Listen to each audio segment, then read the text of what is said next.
This is Trusted Renovations. Over 25 projects, over 25 top companies in their field, all working toward one goal, to turn a dated 1970s ranch house into the dream home for one couple and their family. Here's just one of the companies who took on this amazing challenge. Hey, good morning. I'm Jay Eastland with Engineered Solutions.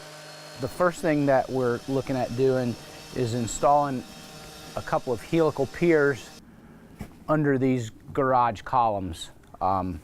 What we have going on, and it's a pretty common problem, is these columns have settled because the soil underneath the footings isn't capable of holding the weight. Again, I said it's a real common problem.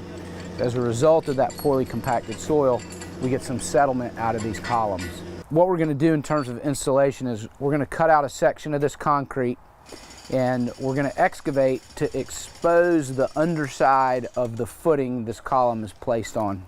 We'll set the bracket, we'll install the pier, we'll bolt the pier and the bracket together, and this column, the load from this column will now transfer to the footing, through the footing to the pier, through the pier to what we call load-bearing strata, or soil that's capable of holding the weight of the house. Once the pier is driven to competent bearing material or load-bearing strata and the brackets installed, we install a lifting assembly. And what this lifting assembly allows us to do to actually lift the garage column. Once we have that column in the desired elevation, we're able to tighten the all thread that you see on the top of the bracket, release the pressure on the jack, and the bracket will stay in place. The lifting assembly will come off, and the column is now not only stable but lifted as well. Once the lifting assembly is removed, we backfill the excavation and re-pour the removed section of concrete to provide long-term stability.